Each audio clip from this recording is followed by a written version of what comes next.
Baiklah, kita tadi sudah mendengarkan dua materi. Yang pertama tentang FMIPA Untan, tentang matematika. Yang kedua tentang profesi aktuaris.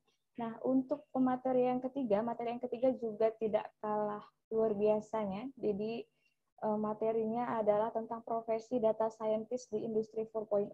Jadi, kalau tadi profesi aktuaris, sekarang profesi data scientist. Nah, untuk materi ini akan disampaikan oleh Bapak Fikri Refadiansyah. Jadi kalau Bapak Fikri Refadiansyah ini orang Bogor, kelahiran Bogor, kemudian menyelesaikan bachelor degree-nya di Universitas Padjadjaran, Bandung pada tahun 2013 sampai 2014, masuk 2013, lulus 2018.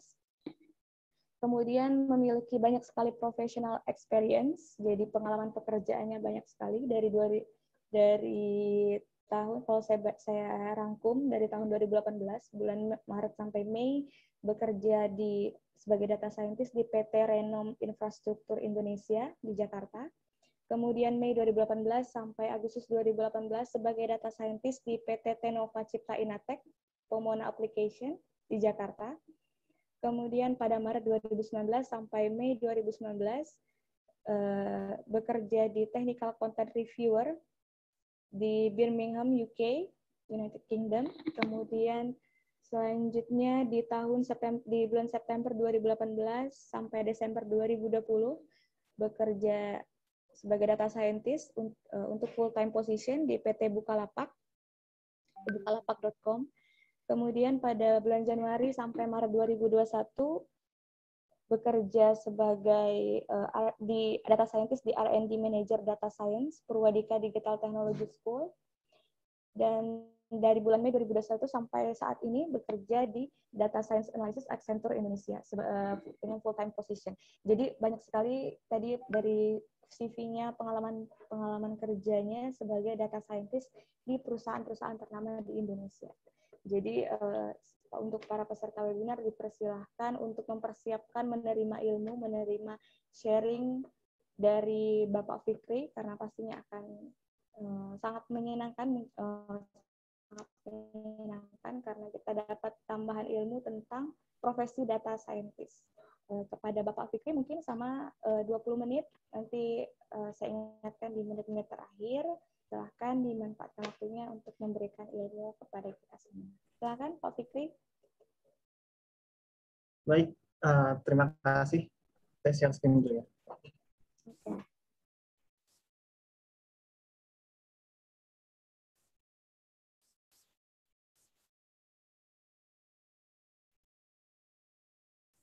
So, kalau mana sih siap?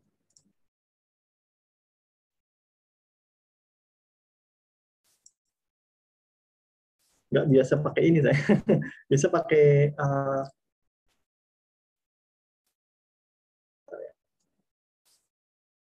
saya pakai slide di sini biar nggak ada notifikasi. Oke. Ini sudah terlihat Pak? Sudah ya? Sudah Pak. Takutin internetnya mati. Oke, bismillahirrahmanirrahim. Assalamualaikum warahmatullahi wabarakatuh. Salam sejahtera semuanya, Om Swastiastu, Namo Buddhaya, dan salam kebajikan. Pertama-tama saya mau mengucapkan terima kasih atas kepercayaan rekan-rekan dari FMIPA Untan yang memberikan kesempatan pada saya untuk sharing mengenai pekerjaan data scientist yang ada di era saat ini. Gitu. Mungkin saya langsung saja. Jadi topik judulnya hari ini itu adalah Decipher dan Disruptive Industry. Jadi topiknya itu kita bakal membahas ada dua pilar. Pertama itu kalau rekan-rekan belum begitu paham mengenai apa sih industri 4.0, nah itu kita akan bahas. Dan kedua, bagaimana seorang bisa memberikan impact kepada dunia industri 4.0 itu sendiri. Ya, perkenalkan, jadi tadi saya sudah dikenalkan sama Ibu Miftah. Jadi saya Fikri, saat ini bekerja sebagai data science analyst. Analyst itu semacam jenjang karir di Accenture. Accenture itu perusahaan konsultan di bidang data dan teknologi, dan kebetulan baru masuk di bulan Mei ini. Sebelumnya di Purwadika dan di Bukalapak. Saya passion di data analytics, immersive computing, human centered technology, dan e-sport tentunya. Oh iya, sebelum itu saya mau disclaimer dulu bahwa hari ini saya nggak 100% membawa atas nama Accenture, jadi atas nama diri saya sendiri. Jadi opini-opini yang ada di dalam slide-slide nanti itu adalah full opini dari diri saya sendiri ya. Yang untuk topiknya hari ini kita ada 4, jadi ada Age of Disruption, ada Our Contribution, Opportunity, dan End Statement. Jadi kita mulai ke bagian pertama dulu. Dimulai dari quotes dari Edward Deming, yaitu without data, you are just another person with an opinion ya. Oke, topik pertama itu adalah Age of Disruption. Jadi kalau saya bilang welcome lah ya, welcome to Age of Disruption, yaitu zaman di mana banyak terjadinya perubahan teknologi dan informasi yang ada gitu. Karena akibat perihal digitalisasi dan juga globalisasi. Nah, mungkin rekan-rekan semua pernah mendengarkan. Tapi sebenarnya Age of Disruption ini bukan hal yang pertama gitu. Jadi dari tahun 1942 itu ada peneliti yang bernama Joseph Schumpeter, dia sudah menggagas sebuah ide mengenai kata disruption. Jadi disruption itu artinya adalah gangguan. Jadi itu tuh semacam seperti nature of capitalism orang-orang saat itu.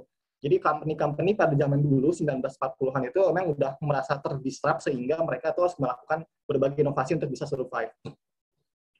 Nah, berbicara mengenai Age of Disruption, maka kita juga bakal berbicara mengenai data.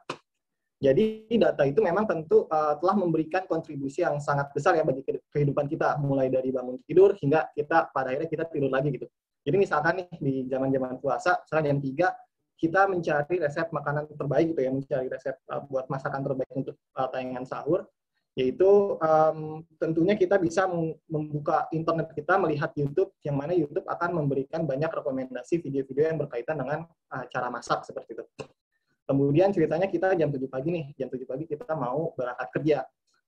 Kita bisa mendapatkan bantuan teknologi dari Gojek, yaitu memberikan rute yang tercepat agar bisa sampai ke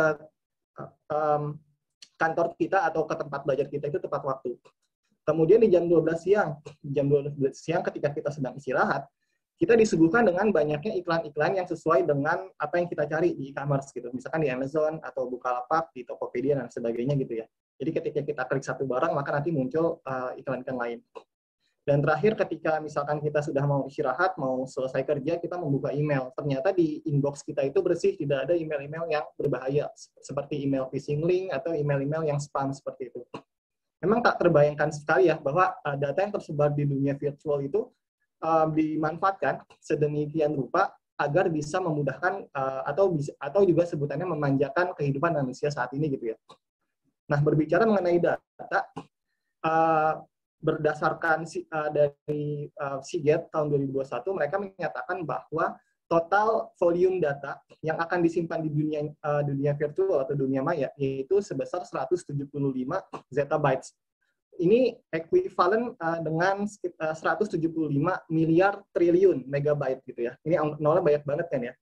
Jadi bisa dibayangkan betapa banyaknya data yang tersebar di internet yang tentu dimanfaatkan oleh para teknologi saat ini gitu.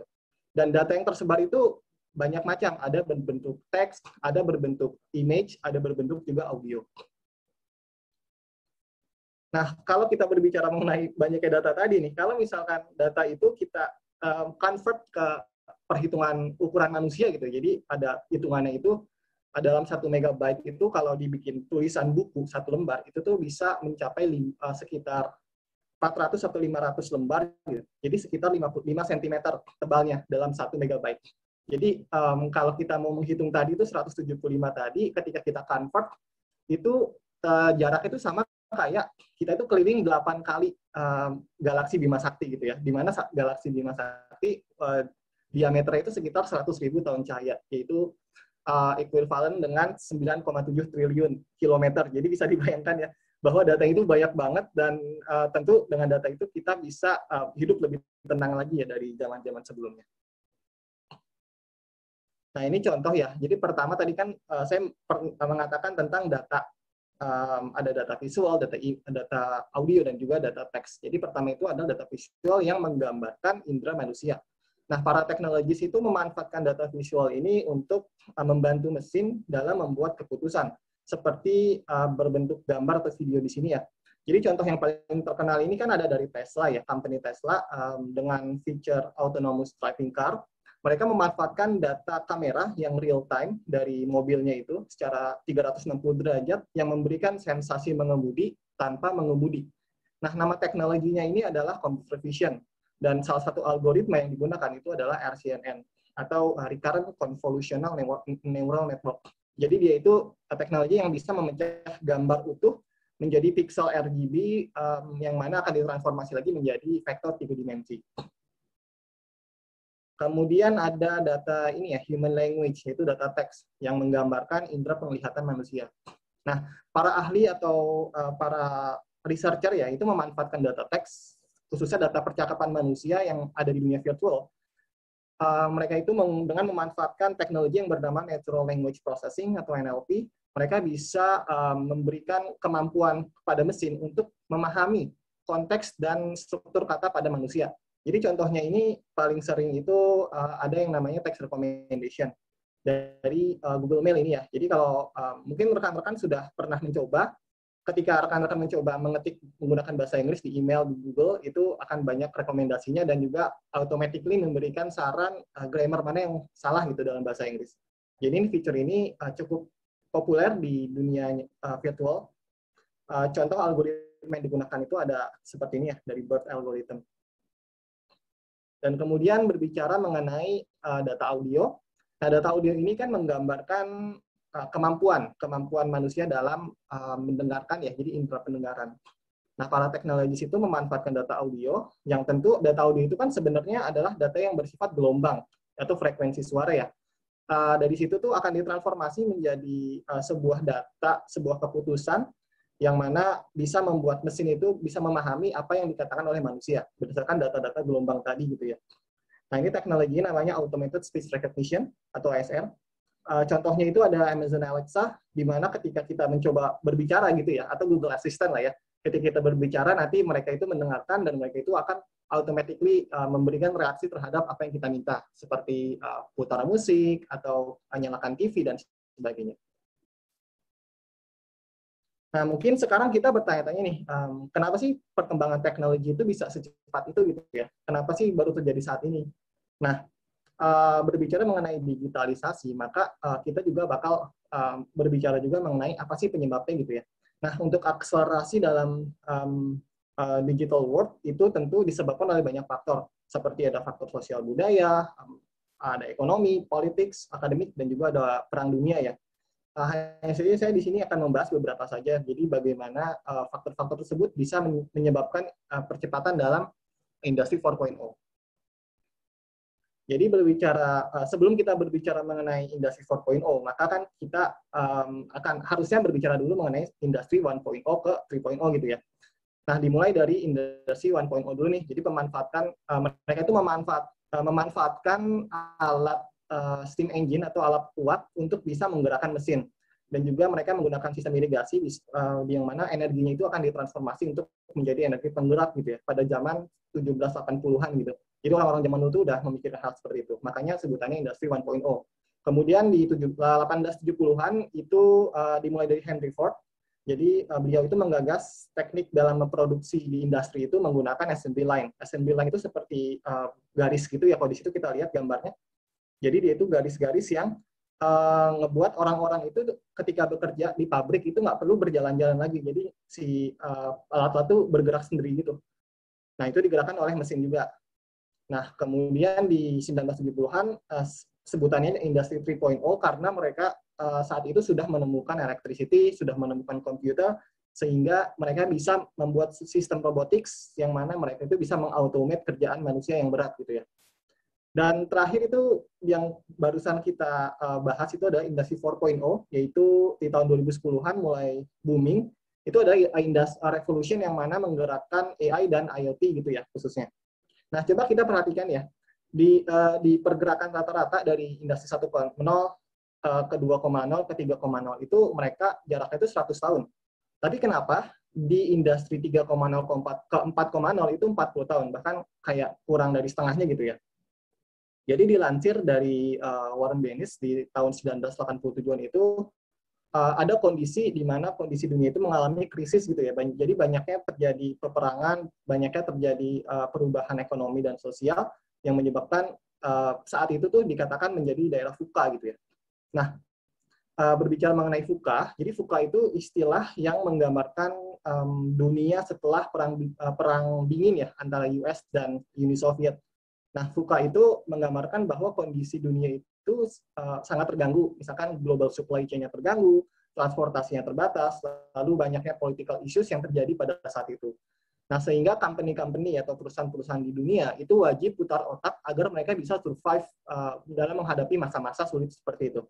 Nah, VUCA ini menggambarkan dari kata-katanya ya. Jadi ada dari volatility alias naik turun, uncertainty alias tidak jelas atau ketidakpastian ya. Complexity juga memiliki kompleksitas yang tinggi, dan ambiguity yaitu ambiguitas. Nah, istilah VUCA ini mungkin kalau kita gambarkan dalam bahasa sehari-hari itu seperti rumah yang sedang kebakaran gitu. Nah, kalau kita mau survive di dalam rumah yang kebakaran, maka kita perlu menyelamatkan diri kita kan. Kita perlu mengatur strategi. Misalkan, oh titik apinya ada di mana nih, maka kita harus kemana, ke sini gitu. Kemudian kayak barang-barang apa aja yang perlu kita selamatkan dan selain sebagainya. Jadi VUCA itu menggambarkan keadaan yang sedang kebakaran. Gitu. Nah, untuk bisa survive, maka inovasi dalam industri itu nggak boleh asal-asalan. Nah, mulai tuh muncul banyak inovasi-inovasi di era-era seperti ini. Seperti ada open innovation, ada frugal innovation, community innovation, dan juga ada disruptive innovation. Nah, saat ini saya akan bahas di disruptive innovation. Nah, berbicara mengenai era disruptif, jadi ini adalah era di mana inovasi itu bergerak dengan cara mendisrupt existing innovation. Jadi maksudnya keywordnya itu bagaimana cara sebuah company atau ide-ide inovasi itu bisa mengganggu inovasi yang sudah ada gitu ya. Nah ini kan contoh nih, ada grafik dari Harvard Business Review. Dia ini menjelaskan bagaimana product performance dan juga waktu yang terjadi dalam persaingan antar dua company. Jadi ada incumbent dan juga ada entrance. Nah, incumbent company itu adalah perusahaan yang udah lama gitu, yang udah eksis gitu ya. Kemudian kalau entrance itu perusahaan yang baru masuk, yang dia itu menggagas ide dari disruptive innovation. Nah, jadi kalau si perusahaan entrance itu, kalau kita lihat produk performance-nya itu kecil dulu, kemudian dia bisa pada akhirnya bisa melaju secepat dengan existing company. Jadi dia start from the bottom gitu ya. Nah, contohnya itu apa? Contohnya itu kalau di Indonesia itu kalau saya bilang Gojek. Kenapa Gojek saya bilang sebuah company yang disruptif itu karena mereka itu start from the bottom gitu. Jadi market mereka itu ngambil customer dari level menengah ke bawah dulu nih di tahun 2010-an kan mereka start di ojek pangkalan ya. Kemudian pada akhirnya di 2012, 2014 mereka punya aplikasi dan pada akhirnya Gojek itu menjadi one stop living device-nya orang Indonesia ya. Jadi semuanya itu ada kan servisnya mulai dari kesehatan, transportasi dan juga pindahan barang pun semua bisa di sana. Nah, jadi oleh sebab itu, Gojek itu mendadak dalam 10 tahun saja bisa menguasai pasar marketnya juga dari industri logistik dan juga transportasi. Dan contoh incumbent itu adalah Bluebirds. Nah, Bluebirds ini kan yang bergerak di taksi ya. Nah, mungkin rekan-rekan sudah pernah merasakan bahwa ketika mesen Gokar, misalkan kok yang datang malah taksi gitu ya. Nah, ini karena Gojek ini sudah terkonfirmasi mereka itu mengakuisisi sebagian saham dari si Bluebird itu gitu. Jadi kurang lebih diakuisisi company-nya gitu. Dan ini adalah sebuah bukti bahwa disruptive company seperti Gojek yang hadir di tengah-tengah di tengah-tengah kondisi yang sangat kacau ini, mereka tuh bisa memenangkan industri dari hal yang kecil dulu gitu ya. Karena memang pada dasarnya disruptive innovation yang Gojek terapkan itu memiliki 3 prinsip. Jadi pertama itu ada quantity, ada quality, dan juga ada time. Nah, misalkan kita bahas tentang time dulu ya. Kalau time itu kan di situ menggambarkan bahwa innovation itu tuh harus cepat dalam beradaptasi dan juga mengadopsi perubahan. Sehingga kontennya itu wajib untuk fleksibel gitu ya.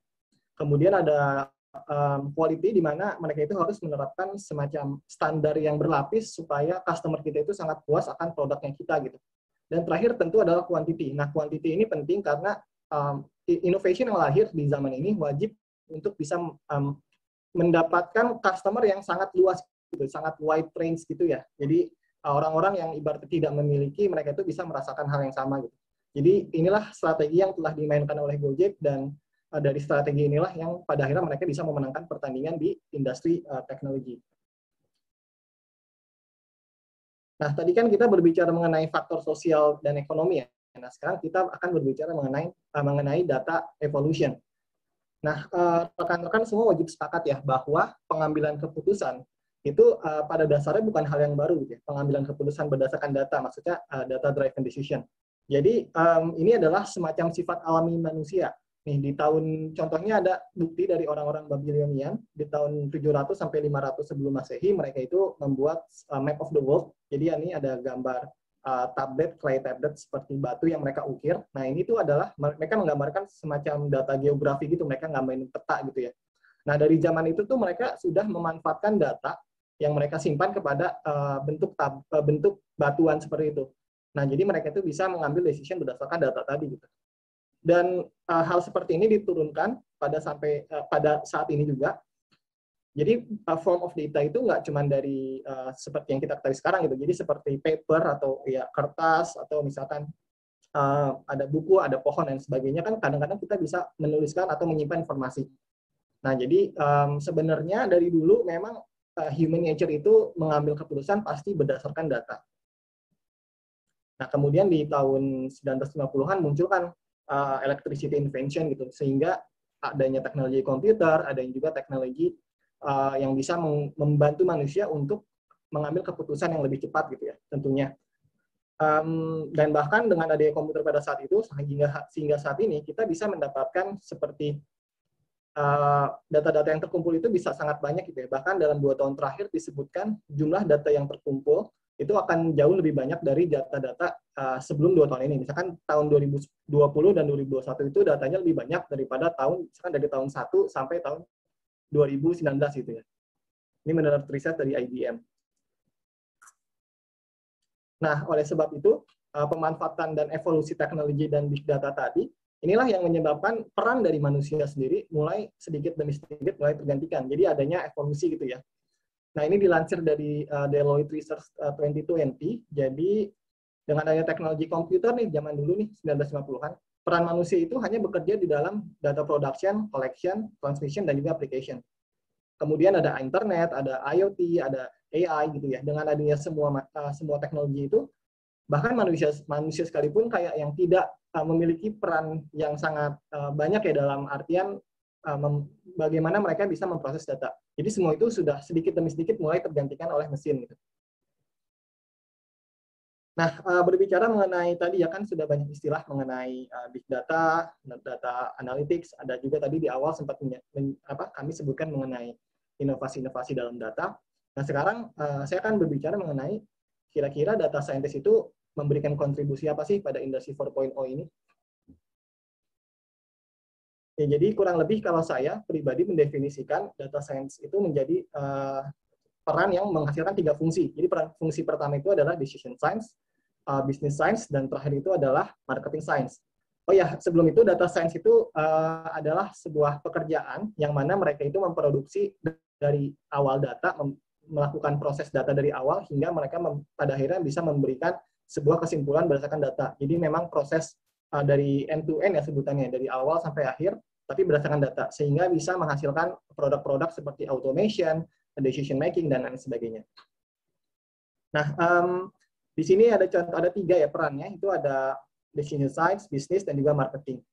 Nah, kurang lebih kalau saya sebutkan, decision science itu lebih ke bagaimana cara kita memberikan semacam business decision yang resikonya itu rendah, tapi impact-nya itu sangat tinggi gitu ya, bagi kualitatif dan juga kuantitatif. Kemudian business science, dari katanya itu intensify, jadi dia itu ilmu untuk membuat bisnis campaign atau kampanye bisnis, promo-promo itu bisa lebih hemat, tapi revenue-nya atau hasil pendapatannya sangat besar.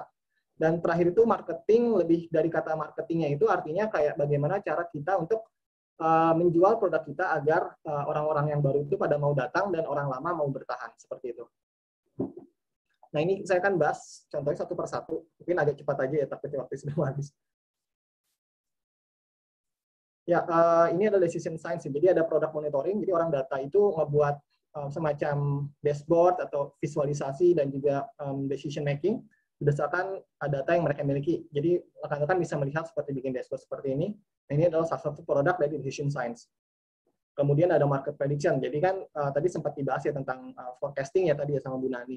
Nah ini sama, kurang lebih data science itu fungsinya untuk memberikan suatu prediksi terhadap pola data yang akan terjadi di masa yang akan datang.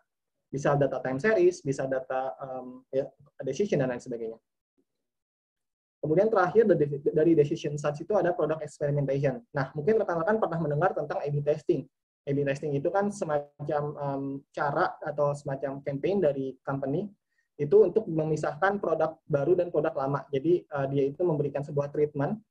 Mungkin kalau rekan-rekan matematika atau statistik pernah dengar mengenai uji ini ya, uji signifikansi, t-test seperti itu. Nah, ini adalah salah satu hal yang dilakukan oleh orang data science untuk bisa melihat mana kelompok yang lebih baik, kelompok 1 atau kelompok 2.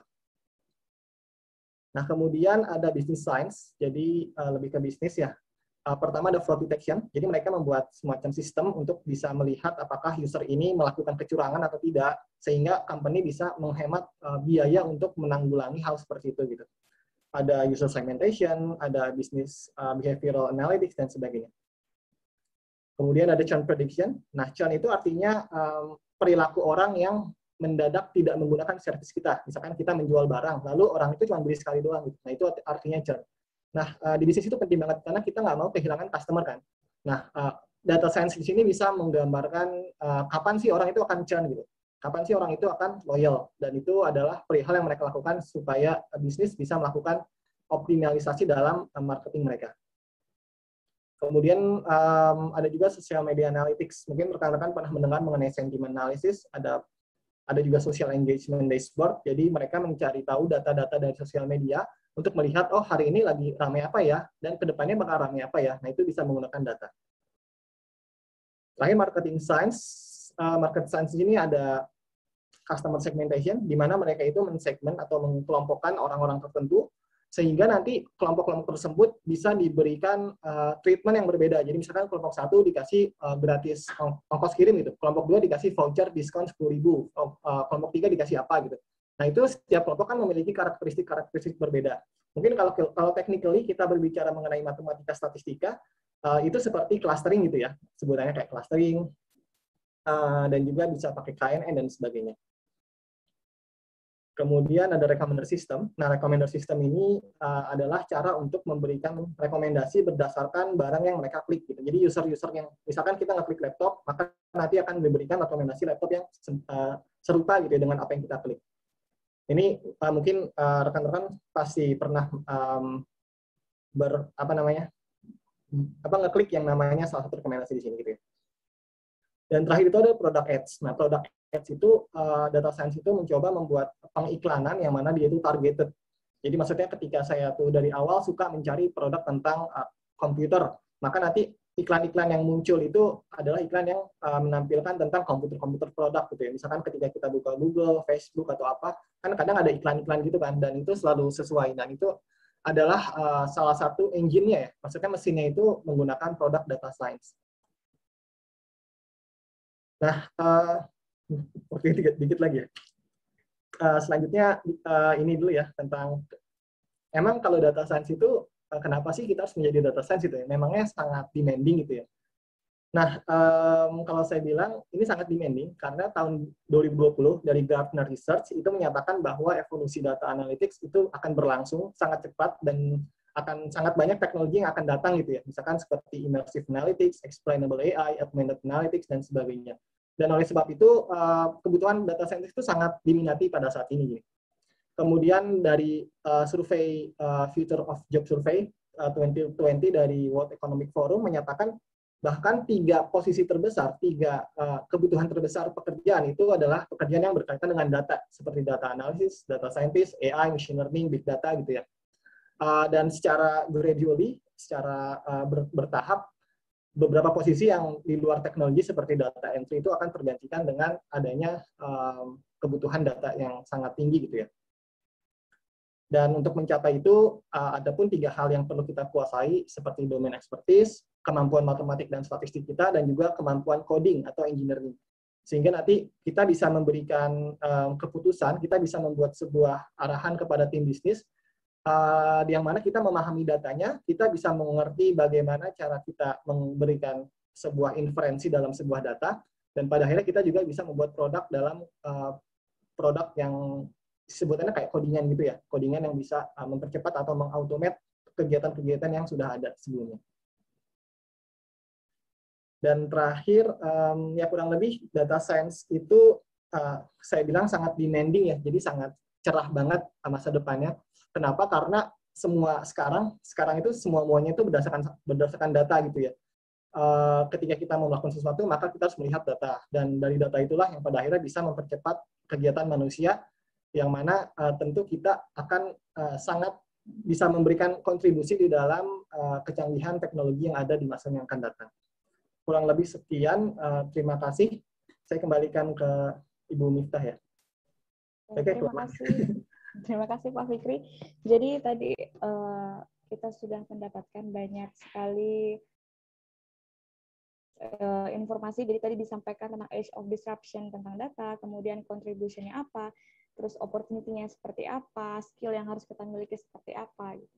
Jadi tadi satu quote yang mungkin yang bisa kita ingat adalah tadi, without data you are just another person with an opinion. Jadi betapa pentingnya data. Ketika tanpa data ya, itu hanya opini aja, adalah orang tanpa dengan opini saja. Nah, jadi betapa pentingnya data tadi sudah disampaikan, dan pekerjaan sebagai data scientist juga sudah disampaikan oleh Pak Fikri. Mungkin silakan bagi sebelumnya mungkin sama pertanyaan dengan aktuaris yang tadi Pak. Jadi di sini juga belum terlalu familiar dengan sebagai data scientist. Jadi kira-kira semenjanjikan apa sih yang lebih realnya, realistisnya? Semenjanjikan apa sih kalau kita bekerja sebagai data scientist, kira-kira apa yang akan kita dapatkan? Baik, terima kasih pertanyaan Ibu. Sebenarnya saya nggak bisa menjanjikan banyak ya, karena yang namanya masa depan kan akan selalu bergerak ya kan. Tadi kan saya bilang kita itu sekarang lagi kondisi VUCA, jadi apapun bisa terjadi gitu. Nah, kalau data science sendiri yang saya lihat dan dari beberapa tren yang ada di beberapa company di dunia ya, kan kayak Google, Microsoft atau Facebook dan sebagainya, data science itu kalau saya bilang cukup cukup populer pada saat ini, mungkin sampai 10 atau 15 tahun lagi tetap populer. Kenapa? Karena kita itu semua bergerak berdasarkan data. Nah, karena kan input data yang tadi kan tersimpan tuh dari era big data itu banyak banget. Jadi kita itu bisa mengambil keputusan, bisa membuat produk-produk yang canggih itu berdasarkan data yang kita miliki gitu ya. Contohnya kan tadi data gambar itu bisa kita buat menjadi sistem driving car yang autonomous gitu ya. Jadi untuk data science itu sangat luas, benar masih sangat luas, dan bidangnya itu masih sangat banyak. Jadi kalau saya bilang ini sangat prospeknya itu sangat tinggi gitu ya. Nggak cuma, maksudnya ini dalam hal kebutuhan industri ya, kebutuhan industri. Kalau kita berbicara hal lain, misalkan kayak tadi kan kalau Ibu Nani sempat mengatakan tentang gaji, boleh juga nih nggak saya spill kali ya. Kalau gaji juga karena dia base-nya IT, biasanya kalau IT itu cukup menjanjikan ya kalau dalam perihal gaji. Dia itu cukup tinggi lah ibaratnya ya. Pokoknya kalau untuk IT itu cukup tinggi, apalagi kalau data itu karena posisinya itu sangat banyak, dan kita itu ibaratnya agak lebih mudah untuk mendapatkan posisi data scientist seperti itu. Apalagi dengan tawaran-tawaran yang sangat menggiurkan itu dari perihal gaji atau benefitnya. Gitu. Cuman semua kembali lagi kepada data scientist itu pada alaminya ya, itu kan adalah percampuran dari 3 keilmuan. Jadi ilmu coding, ilmu IT, kemudian ilmu statistik dan matematik, dan juga ketiga ilmu memahami kondisi lapangan, jadi domain expertise gitu ya. Nah, maksudnya apa? Jadi kalau dari awal kita ingin mendalami salah satu ilmu, kita ingin memberikan sebuah kontribusi yang nyata gitu ya terhadap perkembangan ekonomi yang ada, kita sangat bisa malah ya untuk bisa memberikan hal itu dengan cara menjadi seorang data scientist, karena produk kita akan langsung dirasakan oleh masyarakat di berbagai kalangan gitu. Misalkan kayak kita membuat model apa gitu ya. Misalkan tadi ya ada computer vision, ada robotics, ada apa. Nah, itu kan semua orang ibaratnya kayak bisa merasakan lah manfaatnya seperti itu. Jadi kalau saya sarankan motivasinya kalau mau jadi data scientist itu lebih ke sejauh apa keinginan kita untuk memberikan kontribusi kepada masyarakat.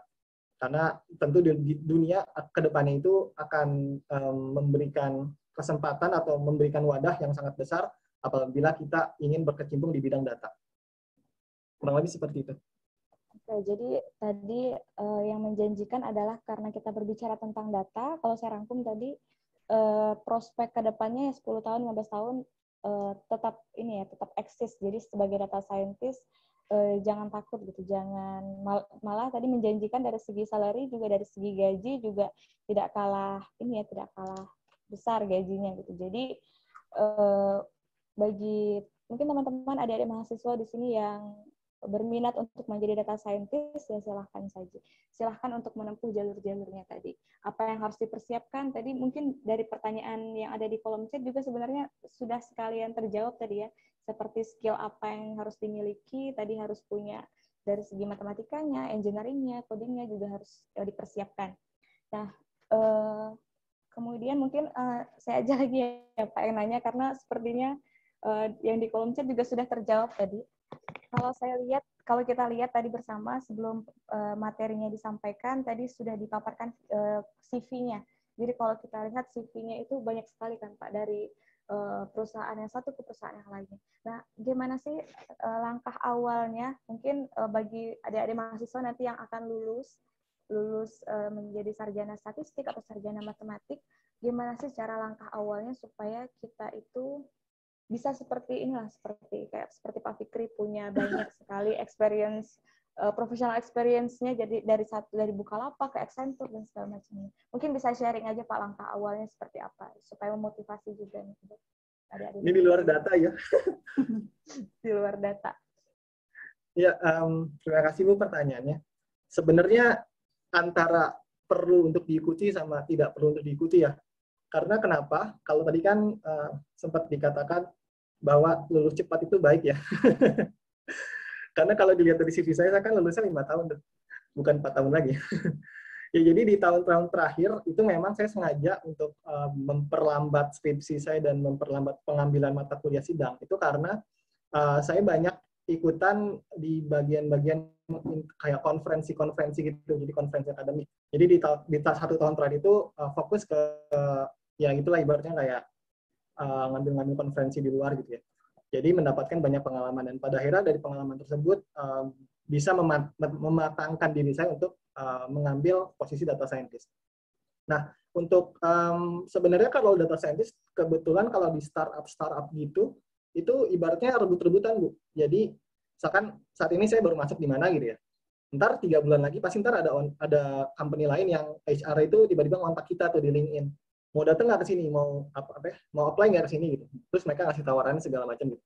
Jadi ibaratnya kalau di startup itu cukup normal untuk saling tarik-tarikan sumber daya manusia gitu ya. Karena memang ujung-ujungnya kan lebih ke kontribusi apa yang bisa kita berikan kan, dan apa hal yang bisa kita pelajari kalau sebagai employee. Tapi kan kalau sebagai company kan berapa nilai bisnis yang bisa mereka raih dengan adanya kita di sana seperti itu.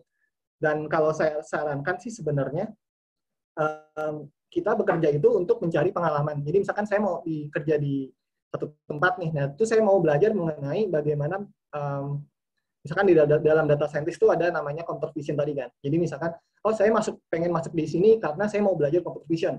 Nah nanti kalau misalkan udah selesai dan kita rasa kita sudah cukup, ya kita juga bisa pindah lagi gitu. Jadi kita tuh lebih ke bagaimana memiliki semacam motivasi untuk bisa mendapatkan hal yang sangat banyak, itu pengalaman sangat banyak. Karena kedepannya ketika kita pada akhirnya menjadi seorang leadership itu di level leadership, kita itu perlu memahami dalam banyak konteks. Misalkan kita perlu memahami teknologi computer vision, kita perlu memahami teknologi NLP dan sebagainya gitu. Karena itu kita bakal mengarahkan mereka kepada maksudnya rekan kerja kita nantinya untuk bisa mendapatkan arahan yang sangat jelas dan sangat detail gitu, dan pada akhirnya bisa meningkatkan produktivitas dari company itu sendiri.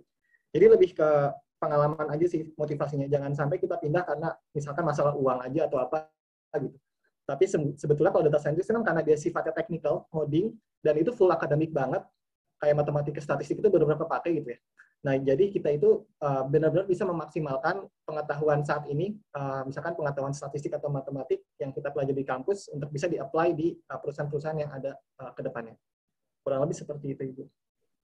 Oke, jadi secara tidak langsung juga menjawab yang pertama tadi juga ya Pak ya. Jadi kalau data scientist itu malah kita yang dicari gitu. Jadi kalau kita sudah bekerja di sini, malah kita yang dikontak oleh HR dari startup lain gitu. Jadi itulah menariknya gitu, menjanjikannya data scientist. Jadi tidak akan kehilangan pekerjaan ya, karena masih sangat dibutuhkan sekali, apalagi untuk di startup. Jadi buat adik-adik di sini juga yang masih menjadi mahasiswa, jadi dipersiapkan setelah ini kalian menjadi apa, bisa menjadi aktuaris tadi, bisa menjadi seperti Bu Nani, menjadi data scientist seperti Pak Fikri. Silahkan dipersiapkan apa-apa yang perlu dipersiapkan, karena memang alignment-nya itu sangat kelihatan. Apa yang kita pelajari di perkuliahan sangat dipakai tadi kata Pak Fikri. Matematika, statistiknya sangat dipakai ketika di pekerjaan gitu. Jadi sejalan lah, ada korelasinya gede lah kalau misalnya kita bekerja sebagai data scientist dan aktuaris tadi. Kemudian, nah ada pertanyaan terakhir mungkin nih Pak Fikri dari Ibu Nilam. Jadi pertanyaannya ada ini agak panjang ya Bu, terkait pentingnya data dalam pengambilan keputusan di berbagai bidang dan sektor. Kita lihat memang di dunia sudah terlihat sekali pentingnya data. Mereka berbicara selalu menggunakan data untuk memperkuat opini mereka di bidang politik, ekonomi, dan olahraga. Pun berita yang menarik selalu yang menyajikan data dengan baik. Hanya sayangnya di Indonesia kita lihat masih kurang kesadaran tentang pentingnya data. Bisa terlihat dari kampanye-kampanye politikus, jarang yang memaparkan data dengan baik dan benar. Para komentator OR dan berita OR juga tidak dipungkiri, OR mungkin olahraga ya maksudnya. Para komentator olahraga dan berita olahraga juga tidak dipungkiri juga sering terjadi manipulasi data. Nah, kira-kira bagaimana atau saran apa yang untuk mengedukasi masyarakat tentang pentingnya data dan bagaimana kriteria data yang baik yang dapat mendukung keputusan? Nah, jadi terkait apa yang sudah terjadi sekarang, kalau rangkumannya terkait apa yang sudah terjadi sekarang, banyak orang yang berbicara sudah menggunakan data. Tapi kalau di Indonesia memang masih tidak terlalu banyak gitu. Buktinya tadi yang politikus segala macamnya masih belum based on data gitu. Jadi gimana caranya supaya bagaimana saran untuk mengedukasi tentang sepenting apa sih data dan bagaimana kriteria data yang baik untuk mendukung keputusan itu. Baik, terima kasih Bu Nilam pertanyaannya. Ini mungkin lebih ke konteks statistik kali ya, statistik karena bahas tentang data, tentang survei mungkin ya, tentang apa gitu. Kalau saya sih melihat dari sudut pandang dari sudut pandang. Pertama itu dari sudut pandang seorang researcher, yaitu seorang praktisi saja, praktisi. Yang kedua saya melihat dari sudut pandang orang awam ya. Nah untuk pertama sudut pandang praktisi. Nah kalau dari sudut pandang praktisi alias adalah orang yang misalkan yang membuat kayak teknologi tadi menggunakan data. Maka bagaimana cara kita mengedukasi itu adalah dengan memberikan produk yang bisa sesuai dengan apa yang mereka butuhkan. Jadi edukasi itu kan hal pertama sebelum mendapatkan orang itu bisa belajar, itu kan mereka percaya dulu kan.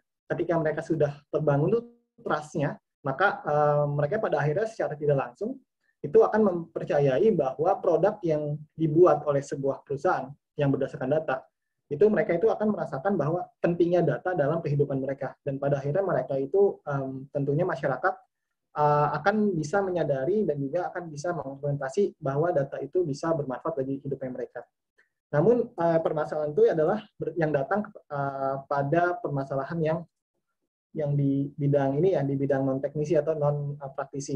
Jadi terkadang masyarakat awam kita tuh gampang banget percaya terhadap data gitu ya. Misalkan ada orang nampilin data gitu kan, karena memang dari awal emang human nature gitu kan, kalau tadi saya bilang human nature maksudnya udah dari sifat alami manusia.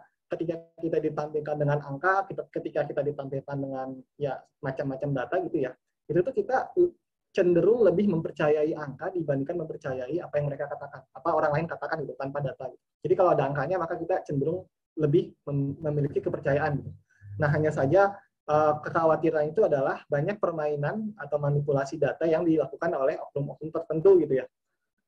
Tapi tentu misalkan kayak dalam perihal survei gitu, di survei kan kadang memenangkan kelompok A atau kelompok B gitu. Nah itu kan semua kalau kita melihat dari teknik survei itu kan harusnya mereka itu sifatnya cukup universal. Jadi misalkan cara dia mengambil survei, cara dia mengambil sampel dan sebagainya itu kan dia cukup universal ya. Maksudnya universal itu cara itu sama. Jadi lembaga satu dan lembaga dua itu memiliki cara yang sama. Tapi kenapa hasilnya bisa beda? Nah, itu adalah manipulasi yang bisa dilakukan oleh orang-orang tertentu, gitu, oknum-oknum tertentu. Dan itu nggak bisa dikontrol, sayangnya. Itu nggak bisa dikontrol kecuali adanya kebijakan pemerintah untuk mengontrol cara dalam memanfaatkan data gitu. Nah, kalau kita berkaca kepada kebijakan undang-undang yang ada di Eropa, yaitu namanya GDPR. GDPR itu undang-undang Eropa yang mengatur terhadap perilaku data yang tersebar di dunia mereka itu, di dunia Eropa. Misalkan ada peraturan untuk memberikan seperti kemampuan model. Jadi misalkan kita membuat sebuah produk dalam menggunakan data ya, produk machine learning misalkan. Nah, itu tuh model machine learning itu tuh perlu bisa dijelaskan sampai orang awam itu bisa mengerti gitu.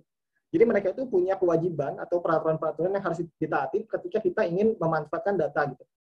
Apalagi ketika kita pada akhirnya bisa memberikan edukasi kepada masyarakat, atau kalau tadi kan misalkan kayak di berita olahraga atau politikus dan sebagainya, itu tuh semua perlu adanya transparansi gitu. Nah, kebetulan kalau di Indonesia saya kurang tahu apakah sudah sejauh itu undang-undang ITE yang ada, tapi kalau di Eropa itu benar-benar ketat. Kalau misalkan ada satu kesalahan saja, itu company itu bisa yang dituntut untuk di apa sebutannya, untuk dibubarkan seperti itu ya. Jadi ujung-ujungnya lebih ke kesadaran level governance juga. Jadi ada ilmu namanya data governance, di mana belum banyak perusahaan yang bekerja di bidang ini, apalagi di Indonesia. Nah, itu dia itu mengatur mengenai bagaimana data itu bisa dimanfaatkan, yang mana mereka itu mengikuti prinsip dari human, jadi human centric. Misalkan kayak mereka itu bisa transparan, kemudian pengambilan keputusannya juga secara akademik itu bisa diterima dan lain sebagainya. Pokoknya untuk edukasi dan juga untuk ibaratnya bagaimana membuat orang itu pada akhirnya bisa mempercayai data, ya kalau bisa sih kita perlu memberikan saran kepada pemerintah untuk membuat semacam undang-undang yang mengatur tentang perlindungan data yang ada di Indonesia, seperti di Eropa tadi di GDPR. Kurang lebih seperti itu. Oke, jadi mungkin tadi sudah diberikan gambaran bahwa memang kalau di luar, kalau di Eropa mungkin sudah ada undang-undang kebijakan yang mengatur tentang transparansi data, tapi kita juga belum tahu untuk di Indonesia apakah sudah ada undang-undang yang mengatur seperti itu. Karena memang kalau kita lihat berita di TV, banyak sekali dari opini ataupun menampilkan data, dan kita belum tentu tahu apakah data itu bisa kita percaya atau tidak gitu ya. Nah, kemudian semoga bisa menjawab ya Bu Nilam. Kemudian, nah betul, di komentar sama Bu Nilam, benar sekali kita perlu perlindungan data. Jadi kemudian pertanyaan terakhir dari Vicky di Fakultas Ekonomi Untan. Jadi bagaimana cara membuat proyek data sendiri untuk portofolio dan meyakinkan diri sendiri bahwa cara kita mengolah data sudah benar? Apakah prosedurnya begitu ketat seperti melakukan penelitian ilmiah? Oke, baik. Terima kasih pertanyaannya. Untuk proyek portofolio dari data scientist itu perlu. Kenapa? Karena itu adalah salah satu cara kita untuk menyeleksi kandidat gitu ya.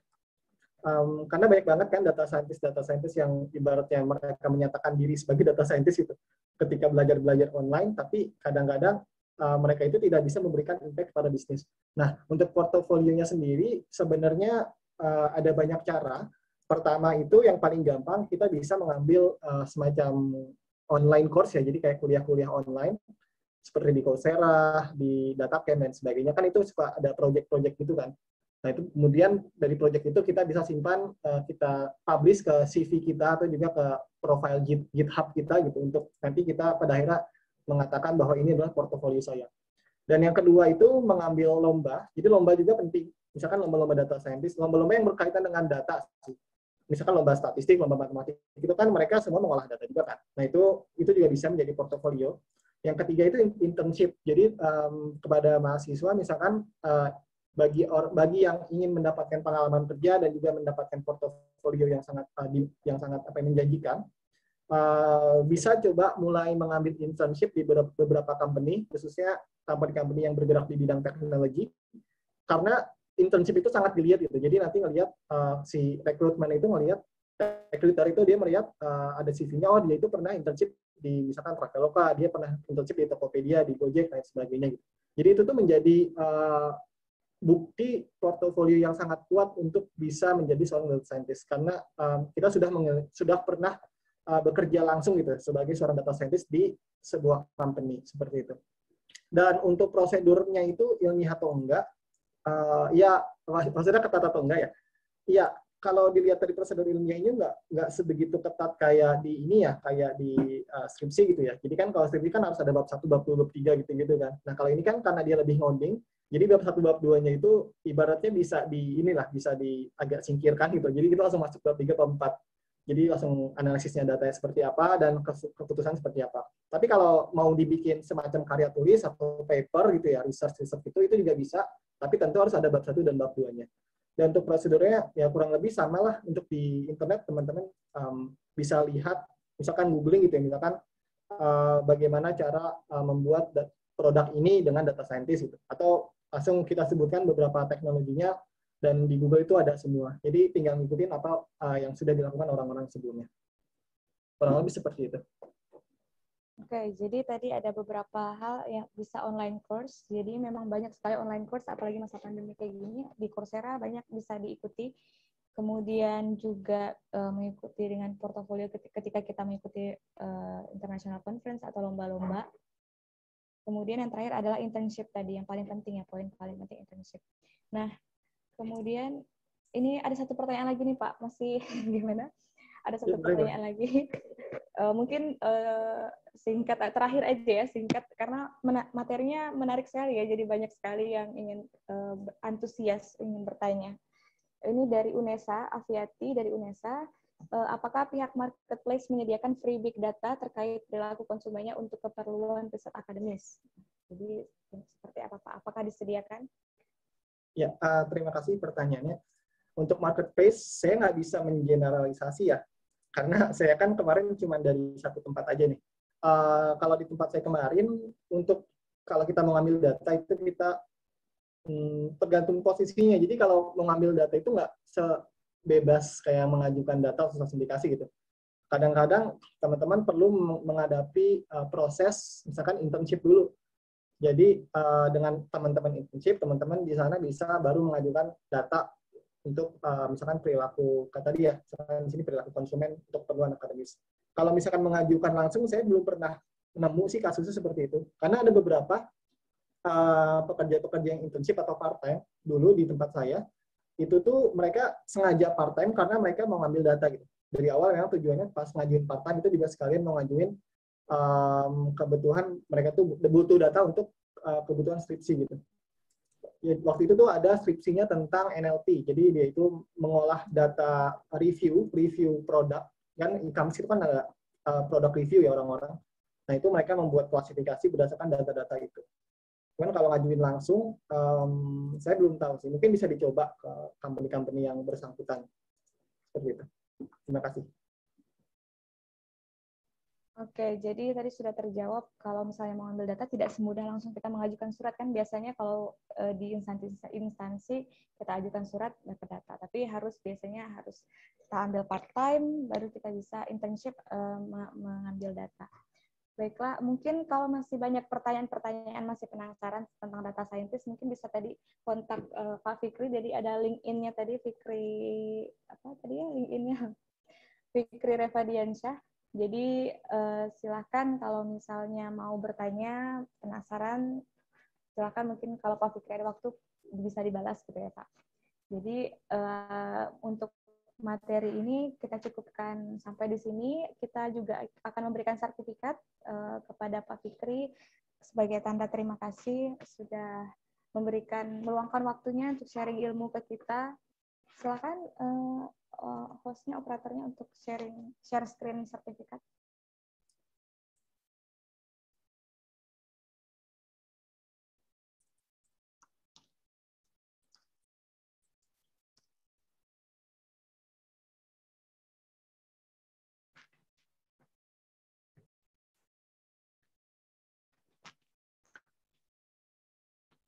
Jadi sambil menunggu sertifikat, saya juga mewakili teman-teman dosen di sini mengucapkan terima kasih sekali kepada Pak Fikri, kepada Bu Nani tadi, kepada Bu Evi juga yang sudah meluangkan waktunya untuk memberikan sharing tentang profesi aktuaris dan data scientist tadi. Supaya harapannya semoga setelah ini buat adik-adik mahasiswa jadi semakin punya gambaran tentang masa depannya. Setidaknya sudah ada 2 gambaran masa depan nih di depan kalian. Ada sebagai aktuaris, ada sebagai data scientist, yang kedua-duanya sama-sama menjanjikan, sama-sama dicari-cari juga, masih istilahnya pekerjaan yang mencari kita tadi kalau kata Pak Fikri. Jadi prospeknya juga ke depan sangat bagus, 10 tahun sampai 15 tahun ke depan masih menjanjikan gitu. Jadi silahkan mulai direncanakan dari sekarang untuk menyusun portofolionya supaya setelah lulus nanti bisa mendapatkan pekerjaan sesuai yang kalian inginkan. Baiklah, ini sertifikatnya Pak Fikri Revadiansyah sebagai narasumber kegiatan webinar kita pada pagi hari ini. Terima kasih sekali lagi saya ucapkan. Mungkin untuk sesi materi kita pada webinar ini sudah selesai sampai di sini untuk sesi sharing materinya. Kita tiba di penghujung acara, di acara penutup. Saya selaku MC, selaku moderator, mohon maaf yang sebesar-besarnya ketika ada kata-kata yang salah atau ada kata-kata saya yang kurang menuntun dalam memandu diskusi tadi. Jadi balik lagi tadi ketika ada yang ingin ditanyakan, kalian bisa bertanya melalui kontak yang sudah diberikan tadi. Harapannya semoga setelah mendengar ini kita sama-sama terbuka pikiran kita menerima ilmu-ilmu yang sudah diberikan oleh para narasumber yang luar biasa tadi. Baiklah, mungkin pantun terakhir kali ya. Pantun terakhir ini pantunnya bahasa Melayu, jadi karena di sini sukunya Melayu, jadi pantun terakhir, anak raja pergi berburu naik kendaraan kereta kencana. Jika ada perbuatan kami keliru, jangan diceritakan kemana-mana. Jadi maksudnya kalau bahasa Indonesianya kalau ada perbuatan kita yang keliru, tolong jangan diceritakan kemana-mana. Apalagi ini pesertanya banyak dari ini ya, tidak hanya dari Kota Pontianak saja, Pak Fikri dari Bandung, dari Jakarta, mungkin dari provinsi yang lain juga. Jadi sekali lagi terima kasih dan mohon maaf jika ada kesalahan. Saya akhiri, selamat siang. Assalamualaikum warahmatullahi wabarakatuh. Waalaikumsalam warahmatullahi wabarakatuh. Terima kasih Pak Fikri, Bu Nani, atas kesediaannya dan ilmu-ilmunya. Terima kasih. Itu sama saya. Saya mohon maaf apabila ada salah kata tadi.